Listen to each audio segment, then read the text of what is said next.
Hey guys, so I wanted to talk about something that happened to me today, and I just kind of want to apologize in advance for the poor quality of this video. I'm shooting it on my old MacBook because my phone's really low on space.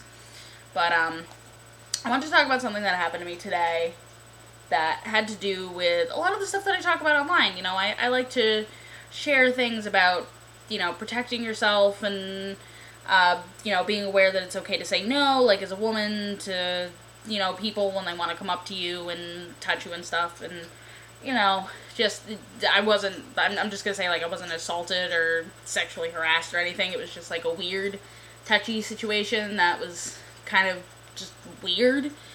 But so, I took my cat to the vet today. And as you know, or most of you know, I travel by bus. I don't have a car, so I rely on the public transportation system, which means that I bump into a lot of strange people sometimes.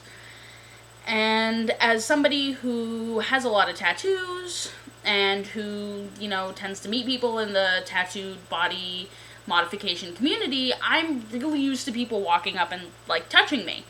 So, like, I've got this, and I wear a lot of tank tops or short sleeve shirts, and people tend to walk up and, like, oh, I love your tattoo. Like, they'll just kind of, like, pat me on the arm, or if I'm wearing a t-shirt, they'll want to, like, inch up my sleeve a little bit to look at it, and it's always like, yeah, cool, no, look at it, show me your tattoos, like, this is cool, I like this topic of conversation, I enjoy this.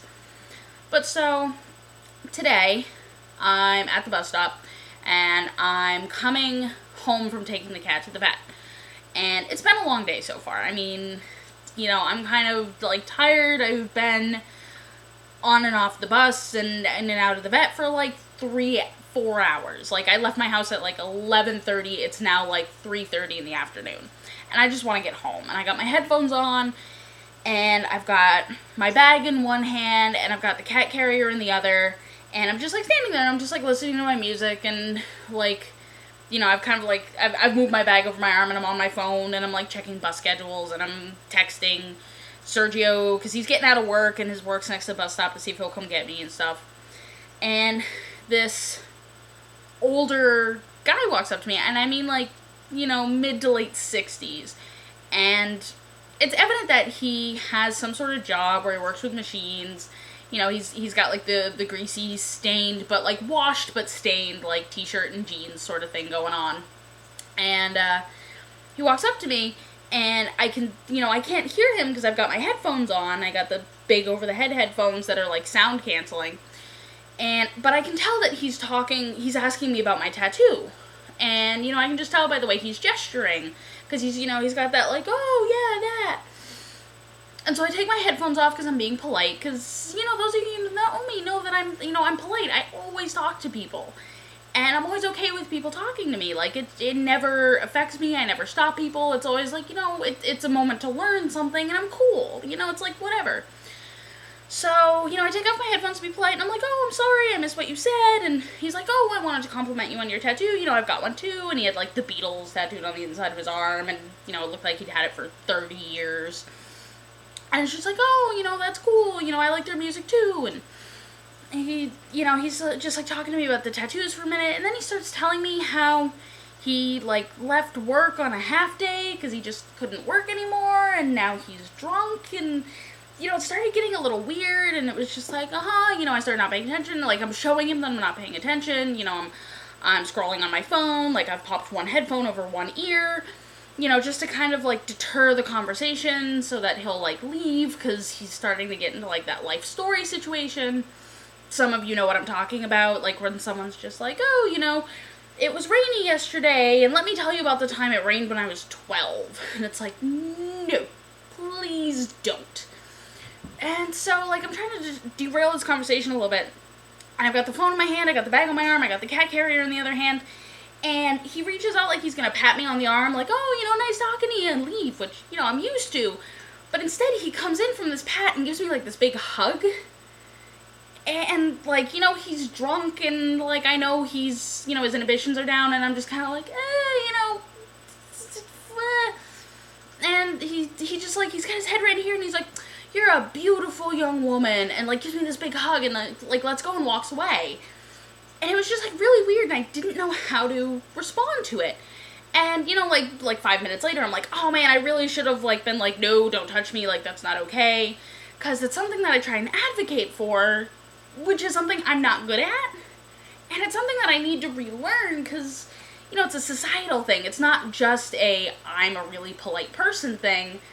But there's also that whole societal factor of, like, you know, there's that underlying, like, women shouldn't say no, and, you know, generally it's just, like, it's more polite to just let them do it and leave, because then they'll leave you alone, but it's not okay. And it wasn't okay, and I should have said no. And I want to try and remember to say no in the future. Like, that's part of the message, which isn't just for, like, other people, but for myself, is, like, I really need to learn how to say no in these situations. Because, you know, back when I lived in Greenfield, and I was dealing with these people, you know, they were people that I could handle.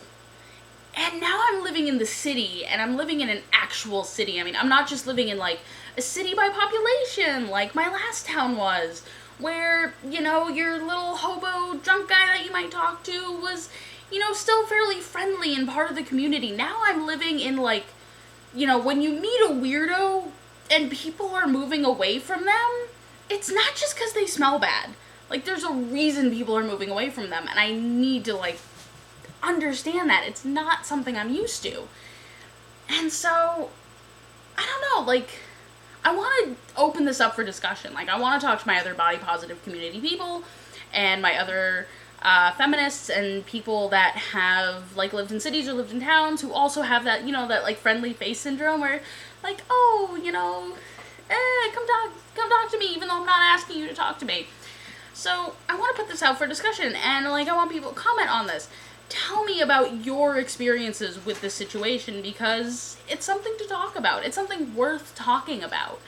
You know, we need to come together and help remind each other how to say no and when it's okay to say no, and remind ourselves that it is okay to say no. So, you know, leave a comment on this video. Talk to me about it. Let me know how you feel. Like, I'd appreciate that. And, you know, I hope you guys are having a good day, you know, and I'll see you around. Hopefully I'm going to try and make more videos to talk about this stuff, because typing sometimes is long-winded, and, you know, it's easier to watch a 7-minute video than to read a 3-minute article sometimes. There's more entertainment, I guess. But, yeah, you know, hit me up, talk to me, send me a private message, something. Let me know how you feel. You know, I'd love to hear you. All right? Have a good night, folks.